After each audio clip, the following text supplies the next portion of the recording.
The first time I stepped between a stranger and a Vehl pulse round, I was 23 years old, half a block from a noodle stand I'd eaten at since I was a child, and I had not yet earned the right to call myself a bodyguard. My name is Coco. I was born in the lower tiers of New Tacoma, in the years just before the council put their tethers down across our sky and called it administration. My mother sewed uniforms for the city militia until there was no militia left to sew for, and then she sewed for whoever brought thread. My father drove a delivery skiff between the orbital docks and the surface markets until the Vehl pulled the licenses and replaced our drivers with their own scent-tagged couriers. He did not handle the change well. He did not live long after it. I do not talk about him much, and I will not start now.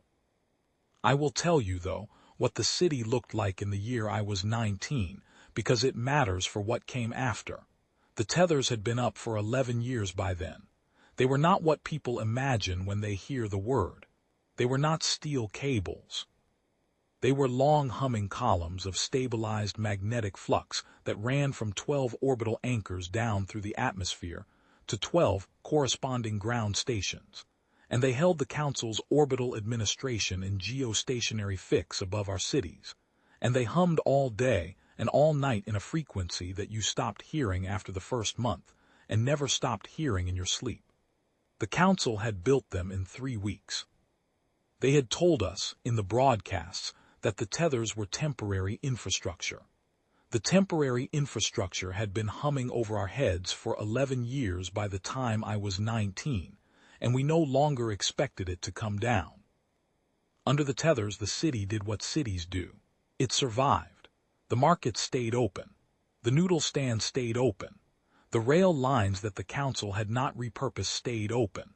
The lower tiers, the warren of stacked tenements and tunnel access points and converted warehouse districts where I had grown up, stayed open in the way a wound stays open, which is to say it did not heal, but it also did not close. The council compliance boys walked their patrols in pairs of 3, 2 humans and 1 Vehl, and they took what they wanted from the stalls, and the stalls did not say anything because saying anything was a way of being marked. And being marked in those years was the beginning of a process that did not usually have a back end. That was the city I lived in when Raina found me in the back of the tea house. I tell you about my parents only so you understand what kind of girl I was when Raina found me in the back of a tea house with a busted lip, and 3 of the council's compliance boys laid out on the floor around me. She did not ask what had happened. She picked up my jacket, handed it to me, and walked me out the back into the alley before the patrol turned the corner. We had been friends since we were 9. She knew me well enough to know I would have stayed and finished what I started, and she knew the city well enough to know that finishing it would have killed me. "You hit too hard," she said when we were 6 blocks away and walking like ordinary women. They had it coming. Everyone has it coming. That's not a plan. That was Raina. Smaller than me, quieter than me, and right more often than I was willing to admit. She was the one who saw the advertisement first. A discreet line of script on the back of a market bulletin, easy to miss if you weren't looking. Close protection cadre seeking applicants. Women only. Discretion required.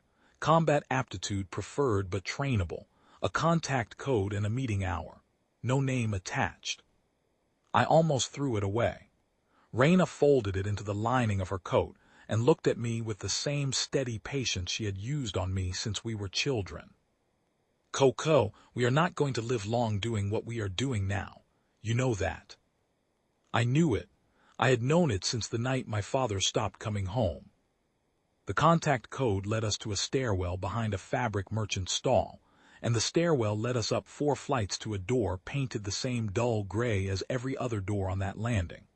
The woman who opened it was perhaps 50, dark-skinned, square-shouldered, with the kind of stillness in her face that I had only ever seen on soldiers who had stopped pretending to be civilians. She looked at us for a long moment without speaking.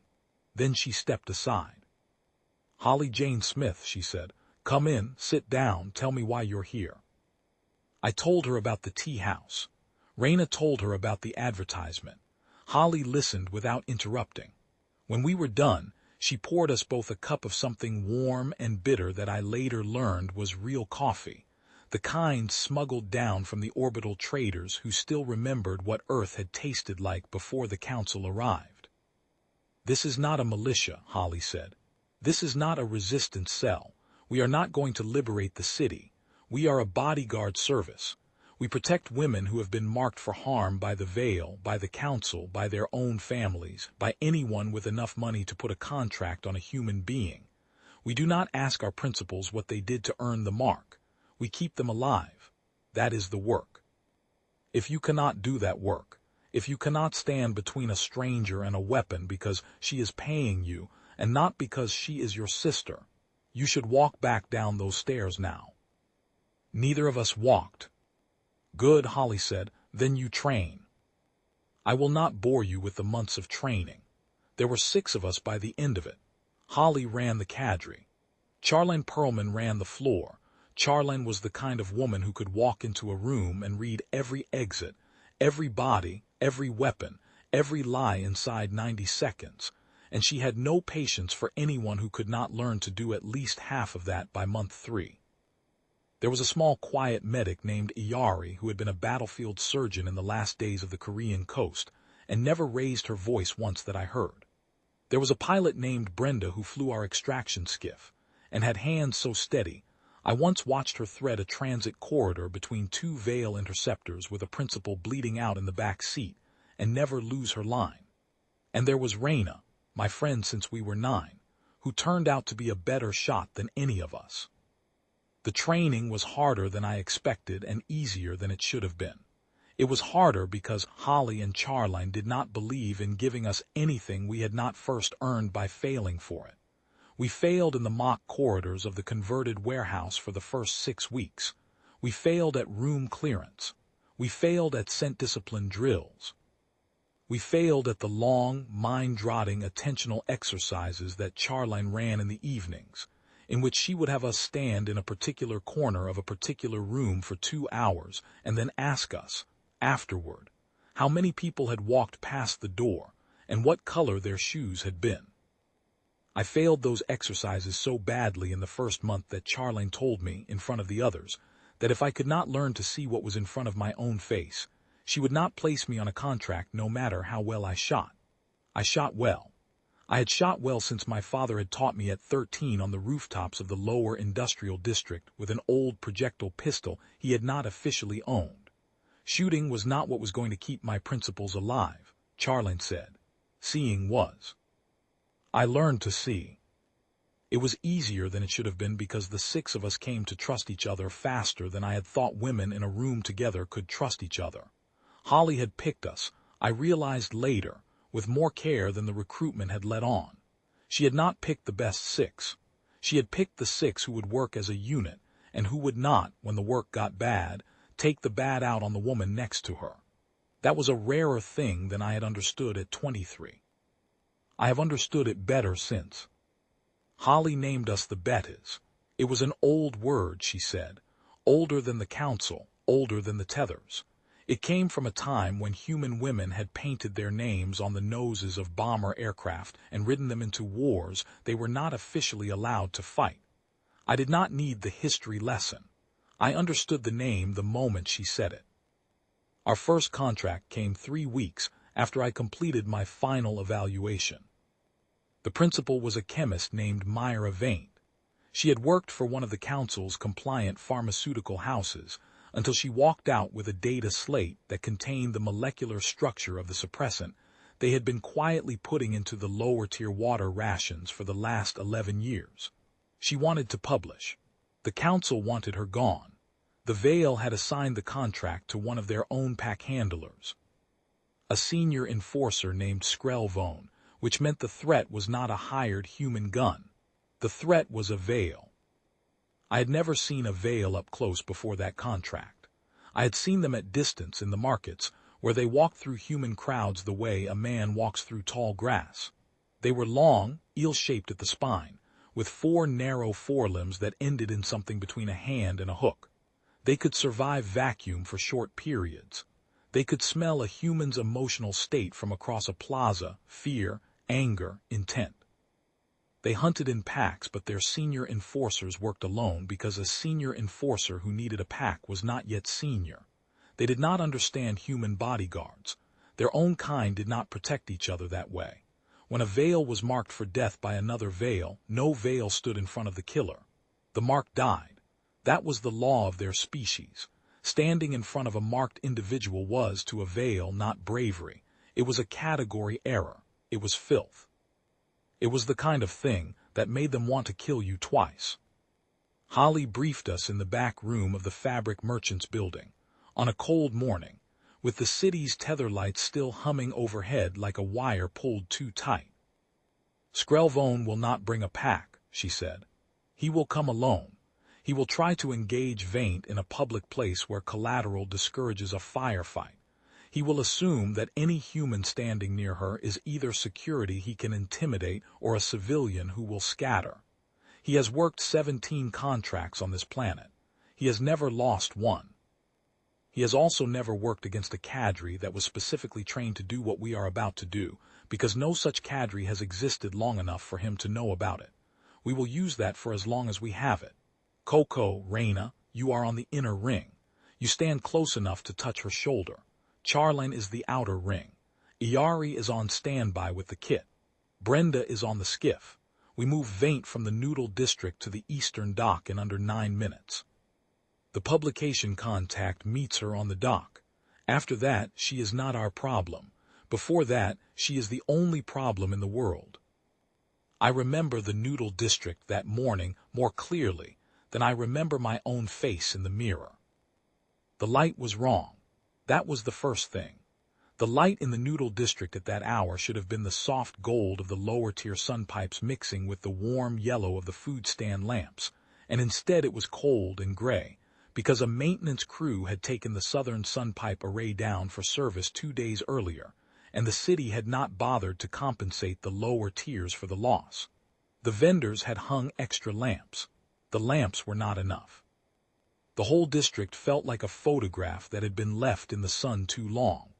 I remember thinking, as we walked Myra Vehl through the third intersection, that this was not the kind of light a person should die in.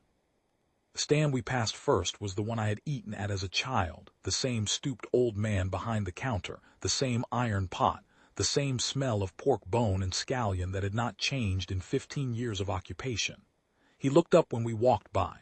He saw Myra Vehl in the middle of us, recognized the formation for what it was, and looked away again without expression. That was how the city worked under the council. You saw nothing. You said nothing. You ate your noodles and you lived another day. I have wondered in the years since what that old man thought when the shooting started. I have wondered whether he stayed bent over his pot and pretended he had not heard, or whether he straightened up and watched. I never went back to that stand to ask him. I could not have asked him. There are some questions that, once you ask them, you do not get to take back. Skrelvone came out of the side alley 3 stands later. I will tell you what a Vehl looks like when it has decided to kill the person you are paid to keep alive. It does not posture. It does not threaten. It does not give you a warning. It simply uncoils, that is the only word, uncoils its long body to its full height, which is roughly 2.5 meters when extended, and locks its scent glands open so that every Vehl within a quarter-kilometer knows a kill is in progress and stays out of the way. Their pulse weapon is a short, hand-held thing that fits between the hooks of their forward limbs and fires a coherent burst of compressed plasma that will go through a human torso and the wall behind it without slowing down. Skrelvone had his already raised when he stepped out of the alley. Reina saw him first. She did not shout, she did not warn, she moved. Myra Vehl was on my right shoulder. Reina was on her right. The shot was going to come across Reina's body to reach Vehl. Reina stepped into the line of the shot and turned her own body sideways to make herself a wider target and used her left hand to push Vehl down toward the pavement. The shot fired. The pulse round took Reina through the left side of her ribcage and exited her right shoulder and continued through the wooden post of a noodle stand and into the brick wall behind it. Reina fell. Vehl was on her knees on the pavement screaming. Skrelvone was already adjusting his aim to put a second round into Vehl while she was down. I drew my sidearm and put 4 rounds into the soft tissue under his lower jaw before his second shot could come. The Vehl have armored plating over most of their bodies, but the underside of the lower jaw is where their scent glands cluster, and the plating there is thin because they do not expect attacks from below. That was something Charline had taught us in the second month. I had not believed it would matter. I believed it now. Skrelvone's lower face came apart, and his long body collapsed sideways into the alley he had emerged from, and his pulse weapon clattered onto the pavement. And somewhere overhead a tether light flickered as the local Vehl scent network registered the loss of one of its enforcers. Charline was already shouting. Iyari was already running. Brenda was already pulling the skiff out of its concealment behind the eastern dock loaders. I knelt next to Raina. She was breathing. She was breathing badly. The pulse round had cauterized as it traveled, which was the only reason she had not bled out in the first 3 seconds, but the entry and exit wounds were burned black and the muscle around them was already swelling, and her eyes were not focusing properly. "Coco," she said.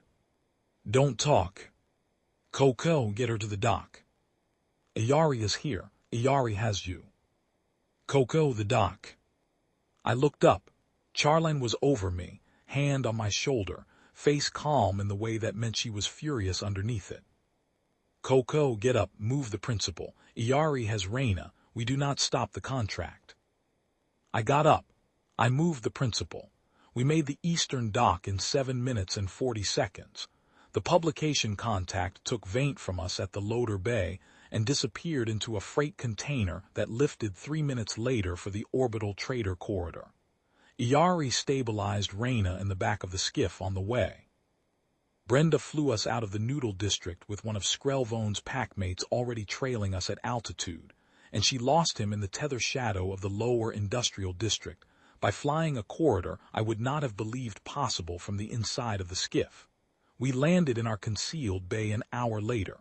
Raina was alive. Myra Vaint's publication went out on the orbital trader nets the next morning. The council denied everything. The lower-tier water suppressant program was quietly discontinued within 6 weeks, because the chemists who had been making it could no longer pretend they did not know what it was for. That was the first contract. Raina spent 3 months in our concealed clinic. Iyari rebuilt her shoulder twice. She came back to the cadre on light duty in the 4th month and full duty in the 6th, and she never once said anything about the day in the Noodle District, except, occasionally, that the pulse round had hurt less than she had expected, and the recovery had hurt more. I went to see her every day in the clinic. The clinic was a small whitewashed room above a tailor's shop in the lower industrial district. 3 flights up a back stair that creaked in 2 specific places that you learned to step over after the second visit. Iyari had set it up herself, with equipment that had been pulled out of 3 different council-condemned hospitals in the year before the cadre formed, and the room smelled of antiseptic and the dry papery dust that always settled in concealed spaces. Raina was usually awake when I came. She read in those months. She had not been much of a reader before. She read the old paper books that the lower-tier librarians had hidden in the years after the council started archiving the city's printed material, and she had a particular weakness, I learned, for the war memoirs of women I had never heard of from a planet I had only seen pictures of. She would read a passage out to me, sometimes, in the slow voice of someone whose ribs were still healing. I did not always understand what she was reading. I did not need to. I needed to hear her voice, and her voice needed to be heard, and that was the work of those months as much as Iyari's rebuilding was. She told me, in the 2nd month of her recovery, that she had not decided to step in front of the pulse round. She had just done it. She said she was telling me this not because she wanted credit for the doing, but because she wanted me to understand that it was not a choice you made in advance. It was a choice that made itself in your body before your head caught up. She said she did not know whether that was a good thing or a bad thing. She said she suspected it was the only thing that made the work possible. I have thought about that conversation more times than I can count. We took 23 contracts over the next 4 years. We lost 2 principals. We lost no betas. The second contract that mattered the way the first one did, was the one Charlene caught in the autumn of the 4th year. A woman named Adiz Akafer, who had been the chief administrator of the Lagos orbital habitat before the council restructured the African corridor and replaced her with a Vehl-compliant figurehead. She had been hiding in the lower tiers of New Tacoma for 3 years, moving every few weeks, supported by a thin network of former colleagues who passed her along like a candle in a wind. The council had finally located her. They had assigned the contract to a Vehl pack, not a senior enforcer alone, but a full hunting pack of 5. A pack contract on a single human principal was unheard of. Holly explained to us in the briefing that this was because the council did not actually want Adiz dead. They wanted her broken first. They wanted the Lagos network to watch her be broken. They wanted the demonstration. "We are taking her out of the city," Holly said. "We are not protecting her in place. The contract terms are different. The contact has arranged a slow freight passage to the lunar farms. We need to get her to the upper docks into a particular cargo container before the pack arrives. We have approximately 14 hours from briefing to extraction. The pack is currently in the Eastern Industrial District. They are quartering. They will find her residence within 6 hours. We need to be moving before then." I asked the question that I think all of us were thinking. "Holly, a full pack, 5 Vehl, we are 6 women. What is the plan if they catch us in transit?" Holly looked at me for a long moment. "The plan, Coco, is that they do not catch us in transit. If they do catch us in transit, the plan is that we slow them down long enough for Adiz to reach the cargo container. After that, the plan ends. There is no after that. Do you understand?" I understood. We moved Adiz at dusk, which was the worst time of day to move a principal through Vehl territory, because the Vehl scent sense was sharpest in the falling temperature. But it was also the only time of day when the upper docks ran a shift chain, and our cargo container could be loaded without attracting council attention. We went on foot for the first 3 kilometers, because the skiff would have shown on the Vehl tracking grid. We went through the lower-tier tunnels for the next 2, because the tunnels were unmapped by council surveys but well-mapped by Charlene, who had grown up running them. We came up at a freight elevator in the industrial district that connected directly to the upper docks. We had 1 Betty ahead of us, 1 behind, 2 flanking, and Holly and the principal in the center. I was on the rear flank with Raina. We had not been more than 3 meters apart at any point since we left the cadre house. Adiz did not speak the entire walk. She had been a chief administrator. She knew what silence cost and when to spend it. She walked between Holly and Charlene with her shoulders square and her hands loose at her sides, and the only sound she made for 2.5 hours was the soft scuff of her boots on the tunnel grating, which I came to find oddly comforting in the way that the steady breathing of a person sleeping in the same room is comforting. She was alive. She was walking. The walking was the work. The pack found us at the freight elevator. They came down the elevator shaft from above, 3 of them, while the other 2 cut off the tunnel behind us. They had been tracking Adiz's scent for 9 hours, and they were not particularly interested in being quiet about it now that they had her cornered. The 3 from above dropped the last 6 meters of the shaft in a coordinated coil that I will not pretend was not beautiful in its way.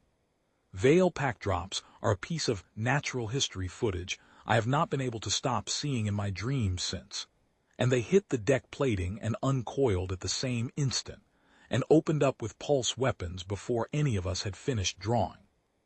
Charlene was hit in the leg. Iyari was hit in the side. Holly took a round across her left arm that took most of the meat off her bicep and left the bone visible. Holly did not stop moving. Holly grabbed Adiz by the back of her collar and shoved her into the freight elevator and slammed the call panel with her good hand and turned around and fired her sidearm into the eye cluster of the nearest Vehl until it stopped advancing. I was firing. Raina was firing. The two Vehl behind us in the tunnel were closing the distance. I dropped one of them by skipping around off the tunnel wall and into the underside of its jaw. Charline's lesson, applied a second time in my career, and it worked the second time as well as it had the first. The other Vehl reached Raina before I could turn back to her. Raina and a Vehl, hand to hand, in a freight tunnel under New Tacoma at dusk, on the 4th year of the cadre. I will tell you what Raina did, because I owe her the telling. The Vehl came at her with its forward hooks raised, and its pulse weapon held against its torso in the way they did when they intended to take a body intact for interrogation. Raina did not back up. Raina did not draw her knife. Raina stepped inside the reach of the hooks, which is exactly where you are not supposed to be with a Vehl, and she drove the heel of her hand up under its lower jaw and locked her fingers into the soft tissue of the scent gland cluster and tore. She tore, with her bare hand. The Vehl made a sound I had never heard from one of them before, a long, undulating whistle that meant something in their language that I do not want to know the translation of. It dropped its pulse weapon. It tried to coil away from her. She did not let it. She pulled her sidearm with her free hand and put 3 rounds up through the gland cluster into whatever the Vehl used for a brain, and the Vehl collapsed sideways into the tunnel wall and slid down it in a wet, boneless tangle, and Raina stood over it breathing hard with its scent fluid on her arm to the elbow. She turned to me. She said, "Get to the elevator." I got to the elevator. We did not lose a D's. We did not lose any of us, though Holly's arm was never quite the same, and Iyari spent 2 months rebuilding her own abdomen, and Charline walked with a slight limp for the rest of her life. We loaded a D's into the cargo container. The container lifted. The container reached the lunar farms. A D's rebuilt the Lagos network from the lunar side over the next 2 years, and the Council never recovered the African corridor cleanly. The Vehl pack that had hunted us was not heard from again, though we never learned whether the Council had reassigned them or punished them, or simply absorbed the loss. The pack handlers did not advertise their failures. What I want you to understand, before I tell you about the last contract, is what we learned in those 4 years about the Vehl. We learned that they did not understand us. Not really. They understood our biology. They understood our weapons. They understood our cities. They did not understand why a woman would step into a pulse round for a stranger she had met that morning. They did not understand why 6 women would walk into a freight tunnel against a full hunting pack for a principal whose face most of them had not seen until the briefing. They did not understand the contract. They thought a contract was a transaction. We thought a contract was a promise. The gap between those 2 things was the size of a planet. And they had been administering our planet for 14 years, without ever noticing it was there. We learned other things about them in the 4 years between Adiz and May, but most of what we learned only made sense in light of that one thing. We learned that they did not have a concept of a will. They had instincts and assignments and pack hierarchies, and they had a senior enforcer class who were considered to have something like personal honor, but they did not have what a human would recognize as a will, the capacity of an individual to decide, against the grain of every instinct and every assignment, to do a specific thing because it was the thing the individual had decided to do. They could not model it in their own behavior, and so they could not model it in ours, and so they consistently underestimated the lengths to which an individual human would go for reasons the Vehl could not see and would not have respected if they had seen them. We learned that they used scent for things that we used memory for. A Vehl could walk into a room a year after a kill and know who had been there and what they had felt and in what sequence, but a Vehl could not, as far as we could tell, remember a kill that had not left a scent record. They forgot the dead. They literally forgot them. The packmates of the Vehl Raina had killed in the freight tunnel did not, as far as we could ever determine, ever come looking for revenge, because the kill had happened in a sealed tunnel, and the scent had not registered in the local network, and so as far as the Vehl administration was concerned the kill had not happened. The bodies had been disposed of by a council cleaning crew within 6 hours, and the matter had been closed. That was the gap we worked in. The gap between what the Veil could record and what the Veil could not understand. The gap was the only weapon we had that they could not take away from us. The 4 years between Adiz and May were the strangest years of my life. We took contract after contract. A journalist who had documented the council's re-education camps in the Southern Corridor. A nurse who had refused to administer the suppressant to her patients and had walked out of her hospital with a list of names. A council clerk who had decided, after 11 years of compliance, that she could not file one more report. A teenage girl whose father had sold her to a Veil pack handler to settle a debt and who had escaped with the help of a kitchen worker who had then come to us, in tears, asking us to finish what she had started. We took them all. We moved them all. We lost the journalist to a Veil ambush in the Northern Industrial District in the second year, and we lost a chemist whose name I will not mention because her family is still alive on the planet. But those were the only 2 principals we lost, and we lost them under circumstances that I have made peace with over the long years since, though making peace is not the same as forgetting. We lost no Bettis. We came close, more than once. Charlene nearly bled out in a stairwell in the 3rd year. Iyari took a glancing pulse round through the calf that put her on crutches for 2 months.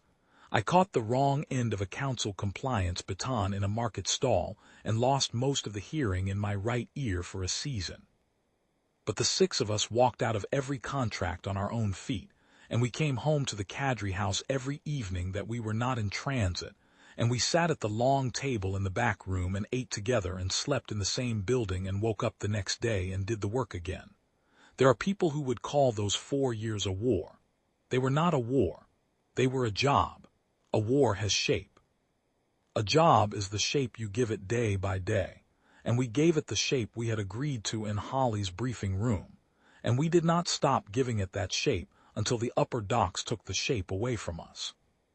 The last contract, the one that ended the cadre, and the one I want to tell you about now, came in the spring of the 6th year. Holly called us in on a morning when the tethers were humming louder than usual, which was the city's way of telling you the council was running a heavy surveillance sweep. The briefing room was the same one we had used since the beginning. The bitter coffee was the same. Holly's arm had not been the same since the freight tunnel, and she held the briefing slate in her right hand only. The principal is a girl, Holly said. She is 14 years old. Her name is Mayhara. Her mother was a council clerk who passed copies of the orbital tether maintenance schedules to the lunar resistance for 9 years before the Veil identified her last month. Her mother is already dead. Her mother arranged, before her death, for May to be moved off-planet. The contact is on the lunar shuttle that departs from the upper docks in approximately 11 hours. The council has marked May. The Veil have assigned the contract to a senior enforcer named Vehl. Vehl has worked 41 contracts. He has lost none. He hunts alone. He is currently in the lower tiers. He will be at May's safe house within 4 hours. We will be there in 2. I asked Holly the question I had asked her 4 years earlier in the briefing about the pack.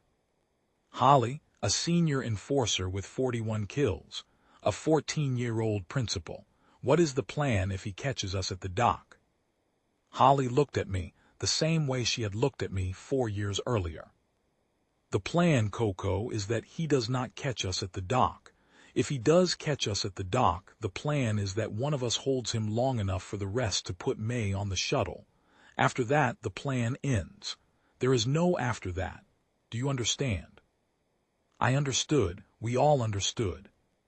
Mayhara was small for 14. She was thin and quiet and had her mother's eyes, which I knew because the briefing slate had included a photograph of her mother, and the resemblance was the kind that made you look twice and then look away. She was sitting on the edge of a cot in the safe house when we arrived, with a small canvas bag on her lap that contained, as far as I could see, 3 books and a folded shirt and nothing else. She did not cry when she saw us. She did not ask questions. She had been raised by a woman who passed maintenance schedules to the resistance for 9 years, and she had been told what was happening that morning, and she had decided, somewhere between her mother's death and our arrival, that she was going to be the kind of girl who did not cry in front of strangers. The safe house was a single room above a closed bakery in the lower industrial district. The bakery had been closed for 2 years. The smell of flour and yeast had not entirely left the walls. There was a small window in the room that looked out onto a courtyard with a dead persimmon tree in the center of it, and May had, I noticed, arranged her 3 books on the cot next to her in a particular order, with the spines facing out, as if she were preparing them for an inspection that was not going to come. Her hands were very still in her lap. She had her mother's hands too, I thought. I had never met her mother. I was making things up. I realized now, trying to find a way to look at her that did not break me before we had even started moving. Raina sat down next to her on the cot. Raina had a way with the young principals that the rest of us did not. I do not know where she had learned it. I had known her since we were 9, and she had been an only child like me, and neither of us had grown up with younger siblings. And yet she sat down on that cot next to Mayhara, and said something quiet that I did not catch, and May nodded once, and that was the end of the conversation. They stood up together, and May put her hand on Raina's sleeve, and we went out into the street. We made the lower industrial district in 40 minutes. We made the freight tunnels in another 20. We came up at the upper docks with 1 hour and 12 minutes left on the shuttle window. Brenda had the skiff staged at the eastern loader bay in case we needed extraction.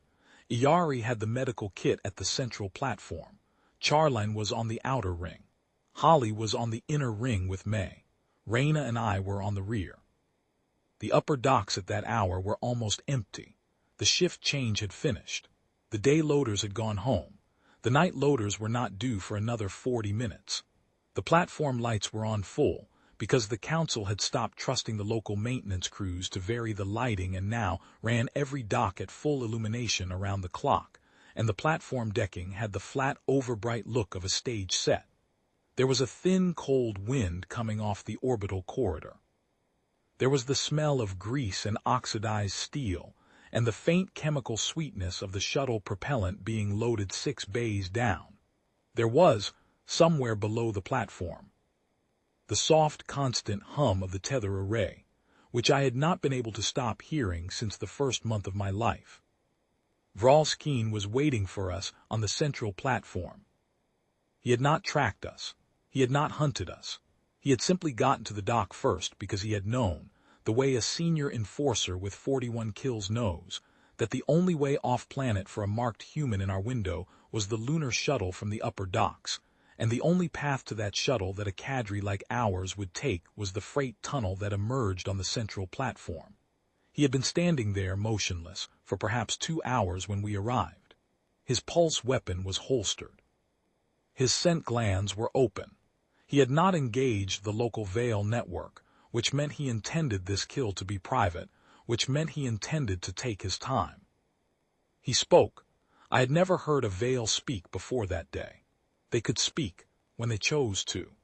Their voices were thin and reedy and came out of a vibrating membrane in the side of the neck rather than the mouth, and the cadence was wrong in a way that did not map cleanly onto any human language even when the words themselves were intelligible. "Cadre," he said, "give me the child. I will let the rest of you walk." Holly stepped in front of May. "No." "Cadre 41, none lost. Give me the child." "No." Vralskeen uncoiled.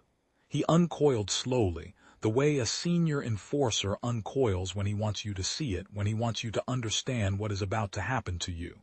He drew his pulse weapon. He raised it. He selected Holly first. I could see the eye cluster track to her, and he fired. Charline was already moving. Charline had been moving since the moment Vralskeen drew his weapon, and Charline, even with her bad leg, was faster across short distances than anyone I have ever known. She stepped into Holly's line and took the pulse round across her chest and went down on the platform decking without a sound. Holly screamed something I could not hear because I was already firing. I will not pretend it was a clean fight. It was not. We had spent 4 years learning to fight Vehl, and Vralskine had spent 41 contracts learning to fight humans, and the math of that exchange was not in our favor.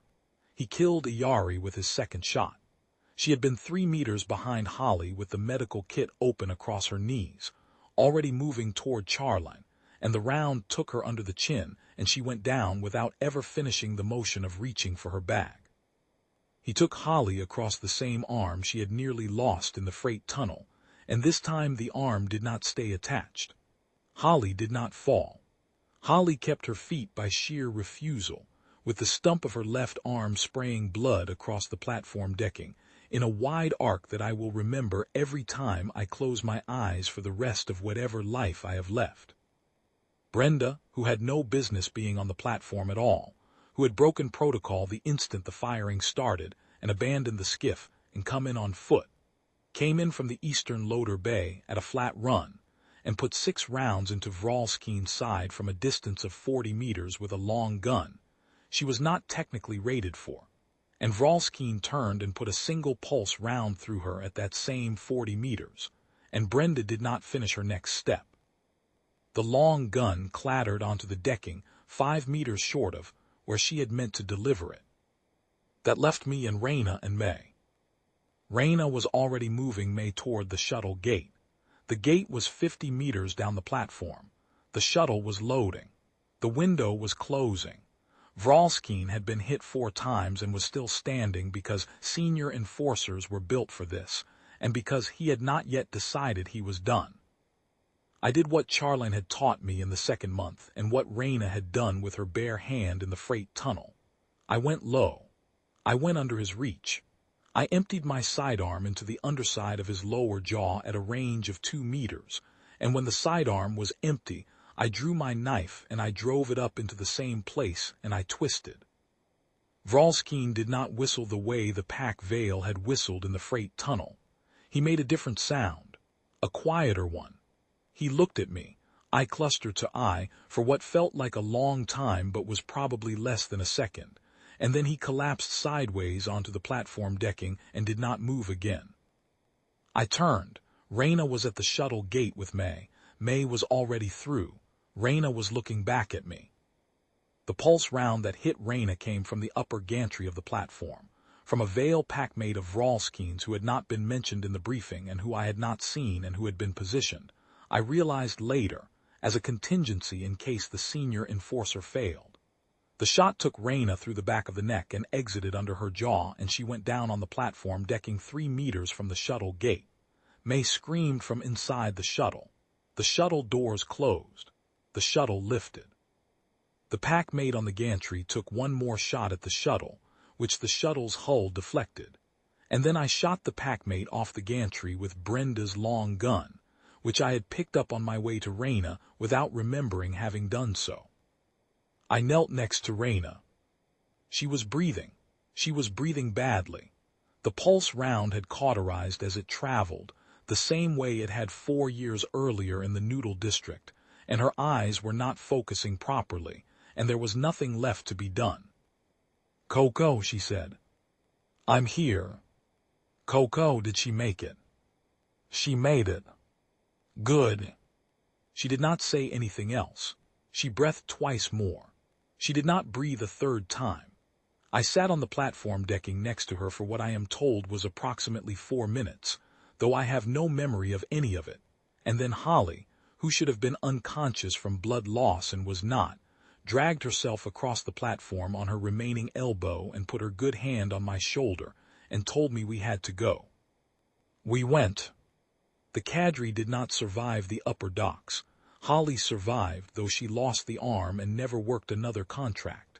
Charline did not survive. She was already gone when we reached her. The pulse round had been too clean. Iyari did not survive. Brenda did not survive. Raina did not survive. I survived. Mayhara survived. The shuttle reached the lunar farms. May is, as of the year I am telling you this, 31 years old and a chief administrator of the Lunar Agricultural Corridor and a mother of 2 daughters, both of whom are named in part for women I knew, though May has never told me which parts of which names belong to which woman, and I have never asked her. The council never knew what hit them that morning at the upper docks. They knew that a senior enforcer had been killed. They knew that an entire close protection cadre had been destroyed in the process. They did not know that the cadre had existed at all until they were sorting through the bodies, and by then we had been operating for 6 years, and there was no easy way for them to reconstruct what we had done, or who we had moved, or how many of their contracts we had failed. They learned over the next several years that we had not been the only cadre. We had been the first. Holly had trained others quietly while we were running our contracts.